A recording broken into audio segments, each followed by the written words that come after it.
chief economist at the IMF. We also have Mr. Rohit Lamba, who is an assistant professor of economics at the Pennsylvania State University and a visiting assistant professor of economics at New York University, Abu Dhabi. Together they have written a book which is titled Breaking the Mold, Reimagining India's Economic Future, which examines some of the critical and crucial questions surrounding India's economic trajectory. I would first like to invite the two of them to say a few words about the book, and then we will open it up to questions. Like I mentioned before we started this press conference, Sir will not be answering any questions about the budget, so please refrain from asking those as we would then pass the mic on to somebody else. Thank you very much. Thank you for coming this afternoon. I know many of you are interested in the economic questions of the day in response to the budget and so on. I have to say I haven't read it. I don't know what's in it, and I typically don't respond in real time until I fully understand what it's all about. So please, we're not going to answer questions about that. Others are fair game. What we're trying to do in this book, Breaking the Mold, that we both wrote over the last few months, is really offer an alternative path for India. India is coming to a crossroads that has to choose, both politically but also economically, where it wants to go. And what we're saying is that we don't need to choose the path that other countries have. We don't need to choose the China path, a manufacturing exports-led, more authoritarian system which generates rapid growth. We're saying it's maybe even very difficult to go that way because China hasn't left that path. It's still standing on that path. We have to contend with a China which is still on that path, but also that path has diminishing returns because of increasing trade protectionism across the world. So instead, we think it's important for India to focus on its strengths and to build on them, but also recognize that it has weaknesses that it has to remedy if it has to go on the CBA path. So the book is in three parts. The first is outlining why one part of the path we must embrace is services, not to the exclusion of manufacturing. But the fact is, services is where we've done well, both in high quality services, but also we've expanded the number of low skilled services tremendously across the country, whether it's restaurants, whether it's retail, and so on. So we need to keep that in mind. The second aspect that we're saying is, if we are to do well in either services or manufacturing, we have to improve the quality of our people, our biggest asset. And how do we improve that? We have to focus on healthcare, we have to focus on education. And the third aspect is, why haven't we done all this? This seems like obvious, and every government says we're going to do a little more of it. Why haven't we done what is needed? Because one of the places that China scores over us is in the quality of the education they give their people. Why has an authoritarian country done better than a democracy? And that's where we come to the third part of it, we need governance reforms. Not so much in changing the constitution, but in focusing on strengthening the democratic nature of the constitution, especially the decentralization. We feel that the country is becoming overly centralized. Cooperative federalism is giving way to centralization in many ways. And even within the center, it's being centralized in one place. We need a much more decentralized country if we're going to go into the 21st century, which is the wrong way. In which we talk about the problems with the path we are on and how we need change. So let me stop there, see if Rohit has anything, and then we can open up for questions. Rohit, you want to say? Yeah, just a bit more on part 3. We kind of wrote it from the perspective of the Gandhiji's Hind Swaraj, where a reader and an editor are interacting with each other, and the reader is saying why they think that the current path is a good path, and we kind of argue in the old tradition of debate in India, where we try to convince the person that actually what we're saying is more feasible in a better way in which India can actually try to achieve its objective, which the government has laid out of trying to be a developed or at least a middle income country by 2047. Last point is, this book is an economics book, but it's not for economists. It's for everyone. We're trying to give a lot of examples.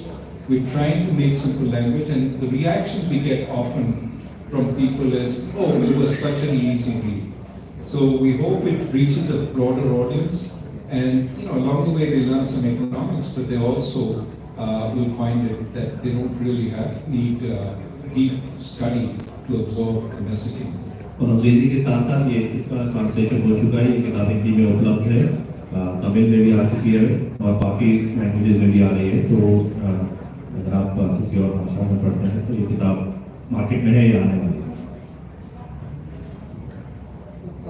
Those who like to ask questions, please raise your hands. And before asking the question, please identify your and the publication. Thank you. Yeah. Hello sir, मैं जनार्दन हूँ राजस्थान पत्रिका से। मेरा सवाल ये है कि हाल ही में एक डायलॉग बहुत पॉपुलर हुआ कि लग्जरी कार्स पे इंटरेस्ट रेट 7% और ट्रैक्टर पे इंटरेस्ट रेट 12%। क्या ऐसा है कि हमारे देश की नीतियाँ कमज़ोर को और कमज़ोर और ताकतवर को और ताकतवर करती हैं? और रोहित सर के लिए सवाल पूछ लूँ अभी सर आपसे, मुझे एक रिएक्शन चाहिए। नारायण मूर्ति जी ने कहा कि देश के युवाओं को 70 घंटे काम करना चाहिए प्रति सप्ताह, तो इस मामले में आपकी क्या राय है? पहले सर I like that युवा person to be बुजुर्ग लोग से पूछे भी नहीं आप।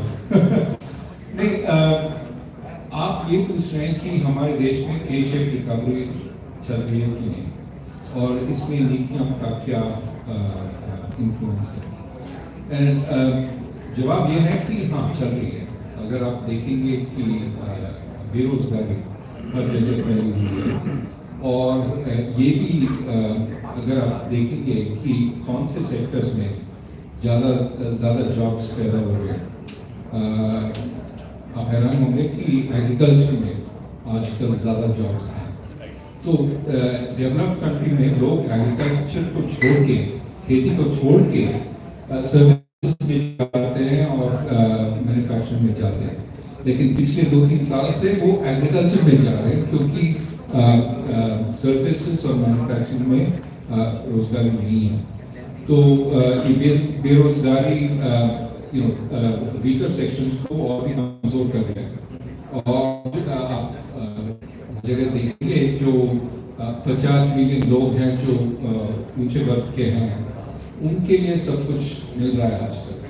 तो हमें बस खुशी होना चाहिए कि किसी को कुछ मिल रहा है, ठीक है, ऊंचे वर्ग को मिल रहा है, लेकिन बाकियों को भी अपलिफ्ट करना चाहिए। और उसके लिए क्या करना है?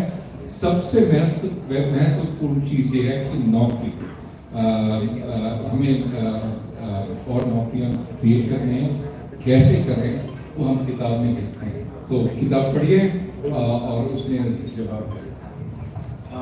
ये जो एक नारायण मूर्ति जी ने जो बोला वो उनका एक पर्सनल अनुभव है, मैं उससे लार्जली सहमत हूँ इन द सेंस कि बट ये इडियोसिंक्रेटिक चीज़ है, पर्सनल चीज़ है। आपकी आप कौन सी नौकरी में हैं, आप कितनी मेहनत करना चाहते हैं, आप अपनी ज़िंदगी से क्या चाहते हैं। मगर ये बात ज़रूर है कि अगर आप काफ़ी सारी देश देखें, चाहे वो यूएस है या कोरिया है 80s-90s में, वहाँ बहुत रैपिड ग्रोथ करने के लिए लोगों ने बहुत काम किया। इसका कोई सब्स्टिट्यूट नहीं है। लेबर प्रोडक्टिविटी जो बोलते हैं, पर इंसान कितना आउटपुट हम प्रदान कर पा रहे हैं अपने देश की जीडीपी के लिए, ये नंबर ऑफ आवर्स वर्क एक फैक्टर है इसमें, ऑफ कोर्स, बट एक इंपॉर्टेंट फैक्टर है। मैं अपनी तो कुछ बोलना नहीं चाहूँगा, बट अगर मुझसे गुस्सा ना हो तो बोलूँ, जब ये मेरी उम्र के थे, असिस्टेंट प्रोफेसर थे, तो आई एम श्योर ये 80-90 घंटे काम कर रहे होंगे। राधिका की वाइफ जहाँ पे है वो शायद इसको प्रमाण दे पाए। तो सबका अपना अपना एक आउटपुट होता है, उनकी एक एम्बिशन होती है, वो क्या करें। बट अगर आपको आपके अंदर एक ऊर्जा है कि आप एक एंटरप्रेन्योर बनना चाहते हैं, आप खुद 2-3-4 हज़ार जॉब जनरेट करना चाहते हैं, तो काम तो करना पड़ेगा।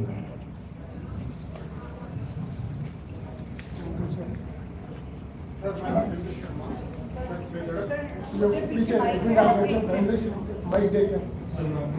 प्रजात Singh from Times Now. Sir एक क्वेश्चन है, इसमें क्लैरिटी काफ़ी लोगों की रिक्वायर्ड भी है। इंडिया में सर क्रिप्टो करेंसी को लेके क्या progress use because there are too many platforms that are still running, there are no है जिसको गाइडलाइंस जिसको लेके लोग उसमें इन्वेस्ट करें नहीं करें, because I am also attach two groups जिसमें लोगों के मैसेज में देखता हूँ काफ़ी लाखों की तादाद में लोग परेशान हैं, ऐसे फंसे हैं सरकार की तरफ से कुछ डायरेक्ट क्लैरिफिकेशन नहीं है। How do you see that? See, I don't want to comment on the specific regulations because I'm not familiar with what exactly is being done. But cryptocurrency is a technology, and I think that it is useful to allow technology some space. What is the concern of the regulators to make sure it doesn't become a technology which is used to fleece people, to dupe people, to make them lose their money. Now, when you see what's been happening in crypto, there are some use cases which are emerging. But a lot of the cryptos have been popular because they are speculative assets. People are buying them because they think they'll go up in value. Now, that's okay if you put a little bit of money in it, which you can afford to lose. If you put all your life savings in it, which some people are doing, and then it becomes really problematic because there's no way those things are, as you said, being regulated at this point. Sometimes they're fly-by-night operators, they run away with the money. So the regulator is in a dilemma. If he or she starts regulating the cryptocurrency, that seems to convey to everybody that isme invest karo. And that is not the signal you want to send. On the other hand, leaving it completely unregulated also creates problems because then you have some, fly-by-night operators. I think what we need to evolve is some minimum regulation that you should not typically invest all your money in this. This is a dangerous investment. Only people who have a certain amount of sophistication should invest in this. And we will regulate lightly to ensure that at least you don't steal the money, right? There's a key IQs regulate that, and maybe have some light regulation. I think that if we want to use this technology in the future, that's something we need to do. Hello, sir. My name is Shailja. I'm from Rashtra Group newspaper. Sir, I want to know this. Now, today the average age of India is 19 years. We've got a lot of young people. I think we are the youngest country in the world today.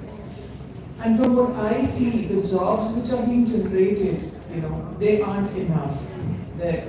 Earlier, there was a time when we had these call centers coming up. We had a lot of things which the youngsters were doing. What do you think should be done to, because employ the youngsters, otherwise if you don't do that, the excessive energy can lead to a lot of problems in the country. So what do you think should be done here? So, that is the main theme of our focus. How do you create the jobs for the people we have? How do you upskill people for the jobs that manufacturers and service people will bring if we upskill them? Both sides you have to bring new jobs, but you have to also upskill. I think, it will take me the whole afternoon to explain how we can do these things. But we need to work on both. And I agree with you, this can become a social problem of enormous dimensions. If you look at what's happening in Manipur, amongst the various sources of tension is that the youth are unemployed. And they are looking for reservations because they think that nowadays the only good job is in government. Exactly. So everybody's looking for reservations. How many government jobs are there anyway? So we have to create more possibilities in the private sector. And just to add one more thing to that is, I think we sometimes hear this sort of slightly lazy response that, oh, you're talking about education, healthcare, but no payoffs to that are in the future. Yes, but we have to start obsessively. So, you cannot possibly expect jobs to come to India or good jobs to come to India if your human capital is not of a high quality. So yes, there is some gestation period. In the meantime, people will do whatever jobs are available.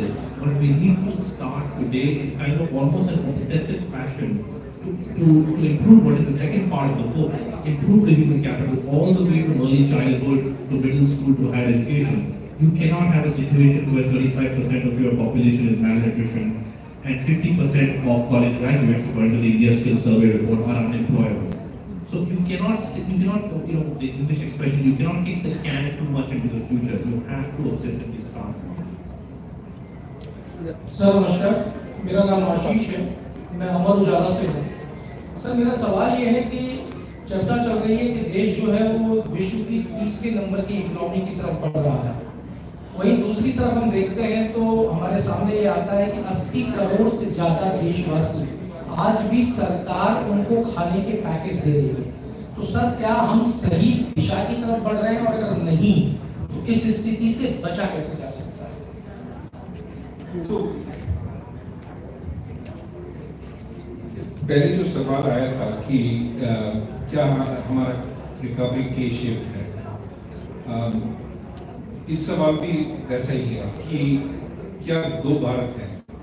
एक जो चीन की गति से चल रही है, चीन से ज्यादा उत्पादन की गति बढ़ रही है, लेकिन एक और भारत है जिसमें लोग अभी सरकार से फूड ग्रेन्स लेते हैं क्योंकि उनके पास पैसे नहीं है खरीदने के लिए।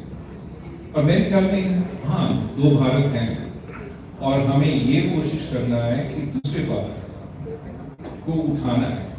कैसे उठाना है?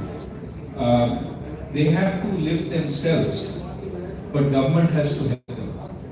They need that help. तो कैसा सपोर्ट देंगे?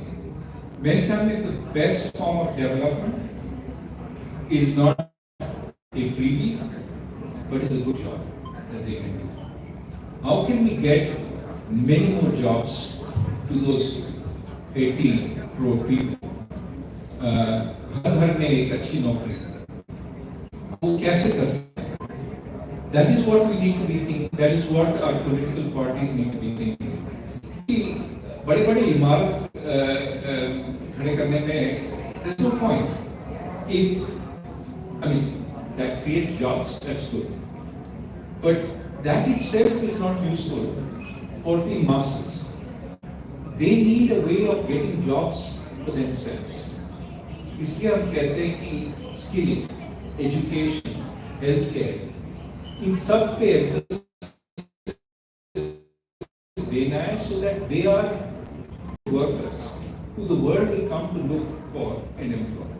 How do we make that happen?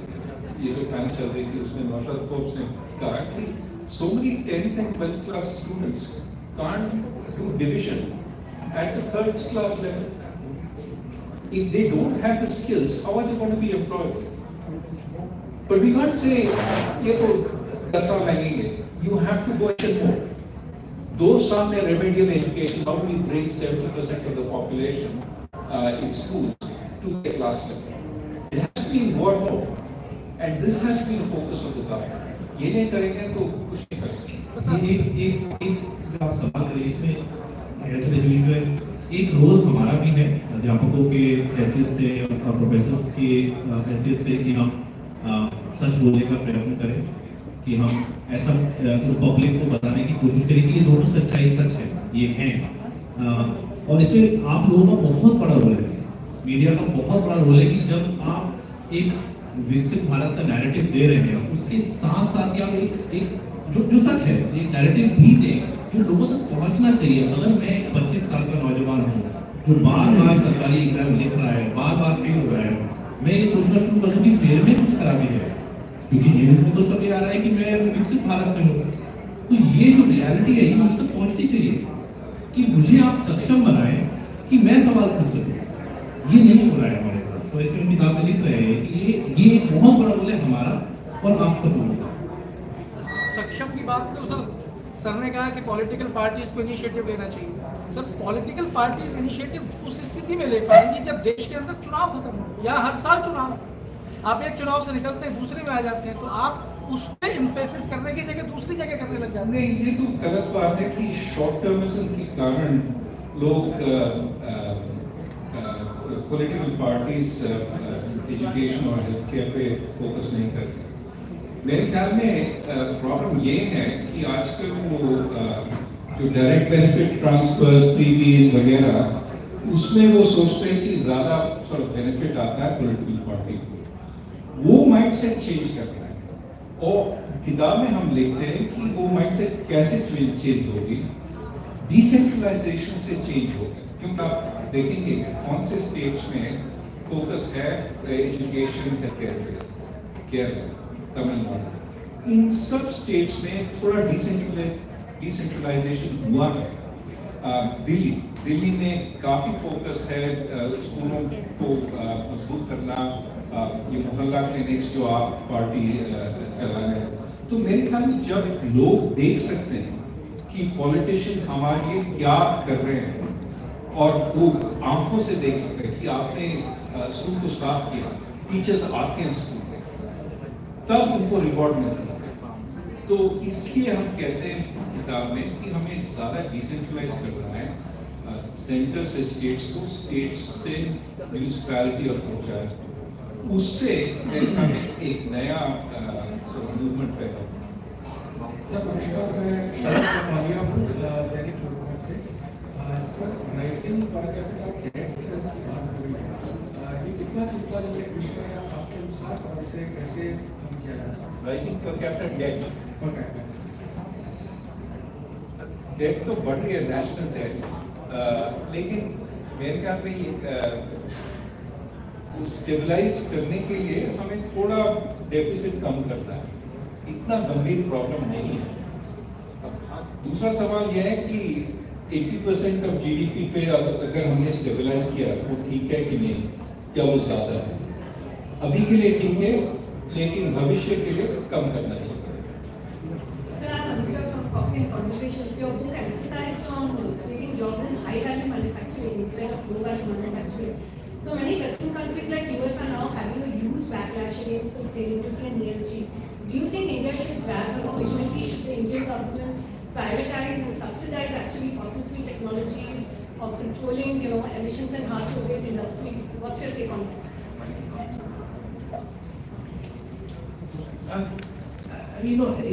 I think in the US also, I think about referring to the CHIPS Act, and so it's been partially successful. It's not, there is this perception, for example, that I think the administration had that somehow if you bring car manufacturing back to the US, for instance, because we have this view in our heads, which was made famous by Henry Ford.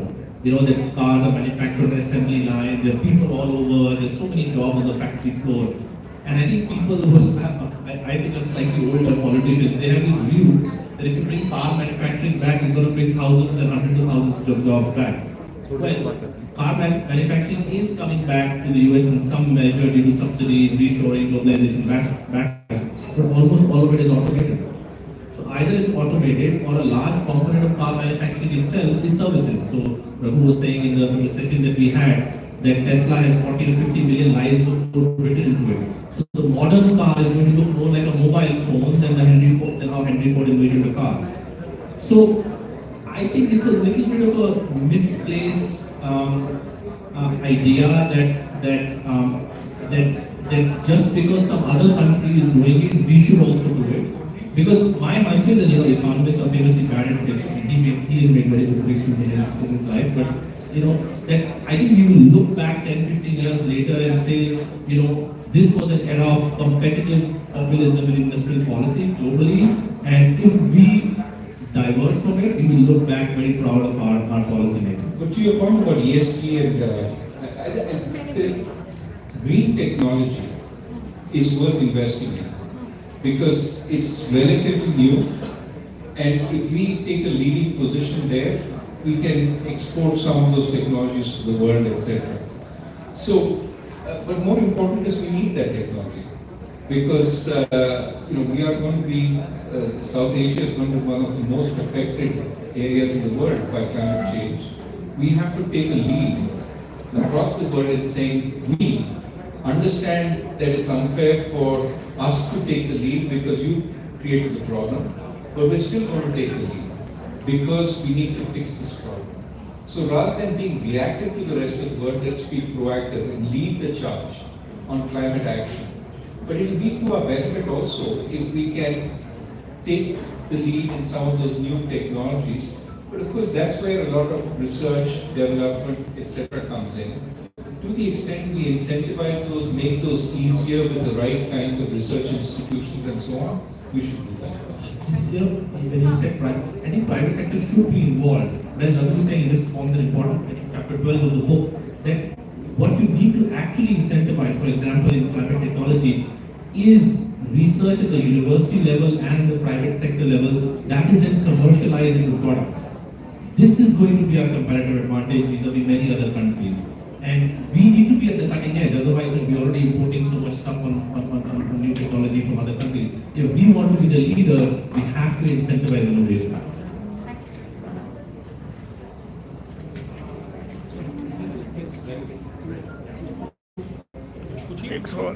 Hi, Arjun Ramani from The Economist. I want to ask about devolution and decentralization and how to create the incentive structure to make that happen. When I ask people about this, they say we want devolution until our level of government, but especially at the state level, there's a hesitance to empower panchayats and municipal corporations.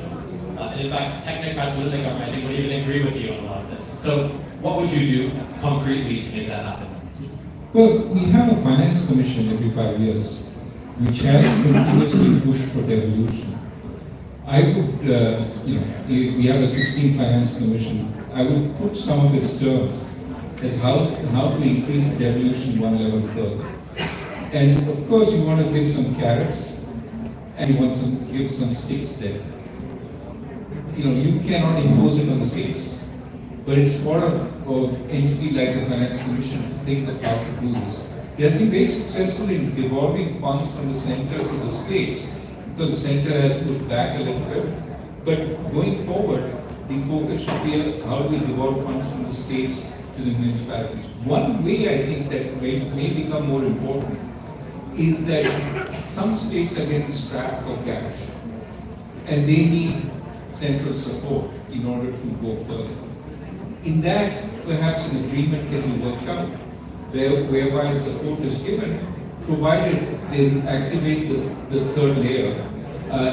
Possibly also that may help the state in creating a new layer which can raise funds, not just by taxes, but also by raising money in the markets. So actually, there's a very nice graph which we quote in the book by David Kapoor, where he shows we have this perception that Indian state is large. It actually is not in comparison to comparable countries, especially it's very, very thin at the bottom. So Indian state is very fat at the top and very, very thin at the bottom. And so what Raghu is saying is one of the reasons we go state by state that we have we still have empty slots in government jobs, even though so many people are sitting there, because the lower levels of government don't have funds. Obviously, with funds, you also need functionaries and responsibilities, but in a very big sense, the binding constraint to us, it seems to be right now, is funds.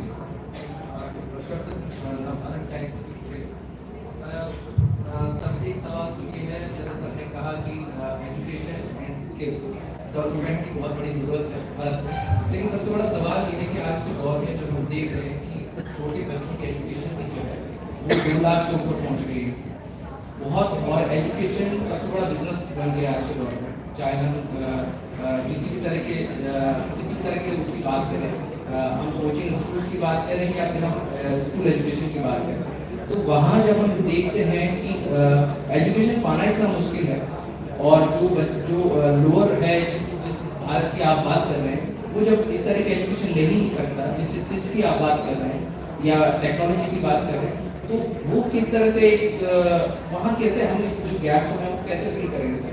पहला सवाल तो ये। और sir आपसे एक सवाल ये है कि क्योंकि इकोनॉमिक्स के बारे में आप बात कर रहे हैं, हर राज्य के बारे में हम सुनते हैं कि उन्होंने कर्जा चलाकर इतना कर्जा लिया और फिर सरकार चलेगी। तो जब सरकारों के स्टेट गवर्नमेंट के कर्जे बढ़ रहे हैं, तो ऐसे में स्टेबिलिटी की बात कहाँ से आएगी? सर पहला सवाल आपसे, सेकंड सर।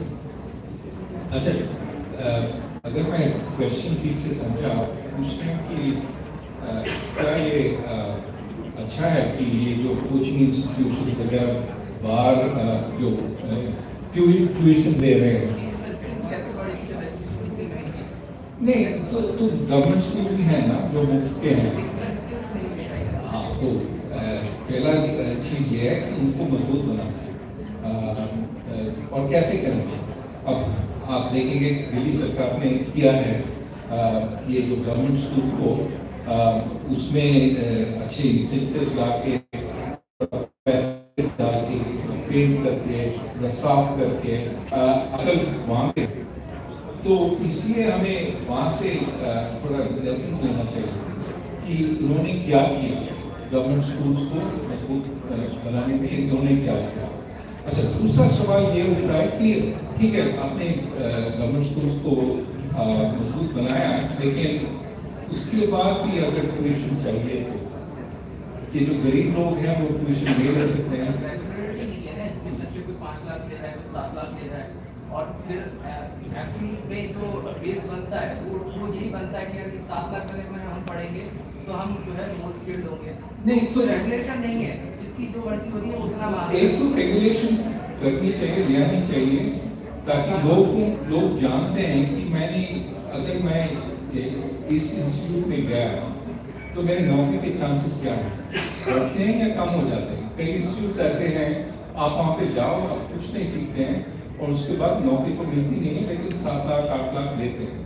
तो क्वालिटी तो इस्टेब्लिश करना है कि इंस्टीट्यूशन कैसे हैं, उनका क्वालिटी क्या है।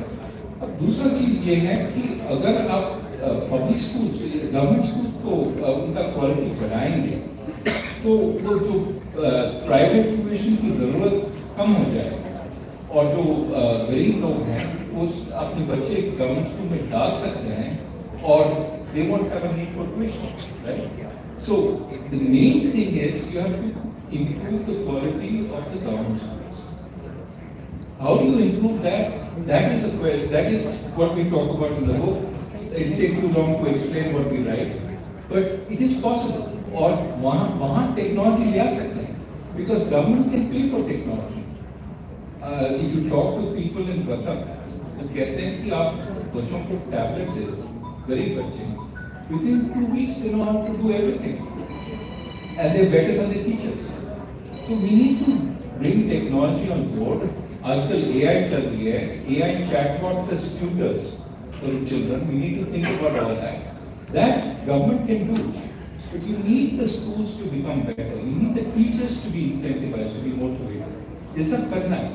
So that, in my mind, is the best answer. Instead of banning tuition, banning these private schools, give them competition from the government sector.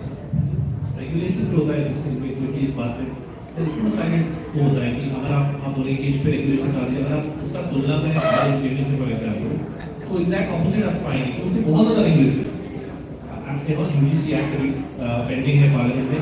इतना ज़्यादा मुश्किल है एक ऑनेस्ट प्राइवेट प्लेयर को यूनिवर्सिटी खोलना। हम जानते हैं 2 यूनिवर्सिटीज़ में वो इन्वॉल्व रहे हैं, ISD और साउथ इंडिया में, और एक ऑनेस्ट एंडेवर से यूनिवर्सिटी खोलना एक प्राइवेट प्लेयर के लिए कठिन है। बट जो सिर्फ प्रॉफिट सीकिंग बनाना चाहता है या कोई लोकल पॉलिटिशियन है इंजीनियरिंग कॉलेज खोलना चाहता है, उनके लिए बहुत आसान है।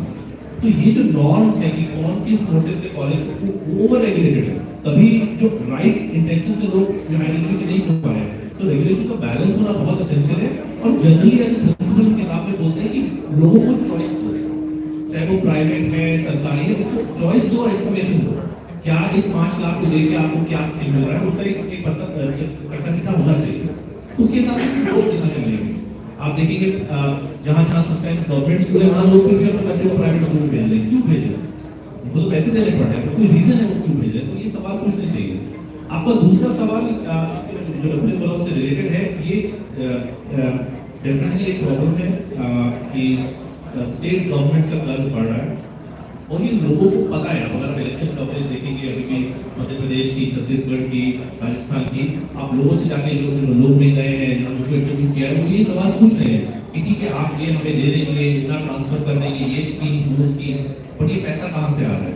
और वी आर बोरोइंग, ऐसा नहीं है अभी ठीक है, क्योंकि अभी भी ठीक है थोड़ा एक लिमिट में है, बिकॉज हम अभी भी ग्रो कर रहे हैं, बट फ्यूचर में ये प्रॉब्लम हो सकती है। और इसके 2 ही उपाय हैं। एक, you just have to grow. अगर जब तक आपका ग्रोथ रेट हाई है, आप ये सब डेवलपमेंट्स की उसी के कहाँ से आ रहा है, उसी खाते से आ रहा है ना।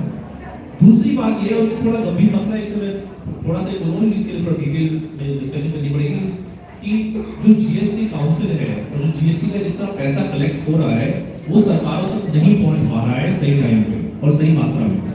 जितना सेंटर कलेक्ट कर रहा है, जो प्रॉमिस किया गया है उसके अंतर्गत वो नहीं भेज पा रहा है, या सेंटर रोक रहा है पैसा, या अपने या अगर सेंटर की जो गवर्नमेंट जहाँ पे है वहाँ स्टेट गवर्नमेंट है तो वहाँ पैसा रिलीज कर रहा है, दूसरी जगह रिलीज नहीं कर रहा है, ये प्रॉब्लमेटिक है क्योंकि ये कॉन्स्टिट्यूशनल प्रोविजन है। आपको पैसा टाइम पे रिलीज करना चाहिए so that the state government is not forced to borrow. One last question. My name is Naveen Khan from Pakistan, Africa. मेरा सवाल ये है कि इस तरह से देश के राजनीतिक संकट पैदा हो रहा है, जो भी महाराष्ट्र में हुआ, बिहार में हुआ, झारखंड में हुआ, दिल्ली में जिस तरह का संकट हम देख रहे हैं सरकारों पर, तो क्या इससे देश के आर्थिक ढांचे पर किसी तरह का फर्क पड़ता है? तो हम किताब में ये लिखते हैं कि डेमोक्रेसी का क्या यूज है, क्या हम अबैंडन कर सकते हैं अपनी डेमोक्रेसी को और उससे हम तेजी से बढ़ेंगे आर्थिक उत्पादन में वगैरह। और हम ये कह रहे हैं कि जो आने वाले सेक्टर्स हैं जिनमें रिसर्च चाहिए, डेवलप इंटेलेक्चुअल प्रॉपर्टी चाहिए, क्रिएटिविटी चाहिए, उन सेक्टर्स में डेमोक्रेसी की बहुत ज़्यादा ज़रूरत है, फ्री स्पीच की बहुत ज़्यादा ज़रूरत है। ये नहीं होना चाहिए कि आप क्रिटिसाइज करेंगे तो ये आपके ऊपर लगाएंगे। अगर फ्री स्पीच नहीं है तो हम क्रिएटिव नहीं बन सकते हैं, हम नए आइडियाज, नए थॉट्स, नए मॉडल्स नहीं पैदा कर सकते। तो इसलिए हम किताब में लिखते हैं कि ये बहुत इम्पोर्टेंट महत्वपूर्ण चॉइस है कि क्या हम डेमोक्रेसी को आसानी से अबैंडन कर सकते हैं, और ये सिर्फ वो पॉलिटिशियंस को जेल में डाल रहे हैं। अगर पॉलिटिशियंस सब ऑपोजिशन को जेल में डाल दिया तो आपका क्या चॉइस है? कोई चॉइस नहीं। तो इसीलिए ये सिर्फ पॉलिटिशियंस की मामला नहीं है, ये हम सब का मामला है। और ये जो ईडी को अनलीश करना इलेक्शन से पहले, ये अच्छी बात नहीं है, ये एंटी डेमोक्रेटिक है। इसमें मैं बोलना चाहूँगा एक बहुत ही खूबसूरत फ्रेज है, एक टिप्पो पुराण में एक प्रोफेसर है ड्यूक यूनिवर्सिटी में, इनका एक फ्रेज है प्रेफरेंस फॉल्सिफिकेशन। उसका क्या मतलब होता है कि ये आपके सवाल से बहुत रिलेटेड है कि हम सब लोग अगर आपस में ही अपने आप से ही अगर झूठ बोलते हैं कि सब सही है, सब सही है, सब सही है, तो वही एग्जाम्पल देते हैं कि जब सोवियत यूनियन गिरा तो मुझे पता लगा कि मेरा नेबर भी ये सोचता था कि सब सही नहीं है, और उसको पता लगा कि उसका नेबर भी सोचता था कि सब सही नहीं है। तो प्रेफरेंस जो उनकी थी वो फॉल्सिफाई हो रही थी। मैं आपसे मेरे को डर लग रहा है, मैं आपसे बोलूंगा नहीं कि मैं अगर बोलूंगा तो कोई सुन लेगा, मैं शायद जेल चला जाऊंगा, आपको भी यही लग रहा है, उनको भी यही लग रहा है। मैं जनरली एक तथ्य रख रहा हूँ, ये इंडिया के जनरली ग्लोबली ये देखा गया है कि प्रेफरेंस फॉल्सिफिकेशन से सोसाइटी एक डिसइक्विलिब्रियम में आ जाता है, क्योंकि आप जब बोल नहीं पाते हैं इवन 50%, 60% कि आप क्या सोच रहे हैं, तो उसका एक बहुत मैक्रो इम्पैक्ट हो जाता है, जो सोवियत यूनियन में देखा गया कि एकदम सोवियत यूनियन जब गिरा तो सबको पता लगा कि सब काफी लोग खुश नहीं थे सरकार से, पर वो बोल नहीं पा रहे थे। तो ये एज ए सिटीजन हम लोगों को इसके बारे में सोचना चाहिए कि हम इसको कितना वैल्यू करते हैं। Thank you everyone. You can read more about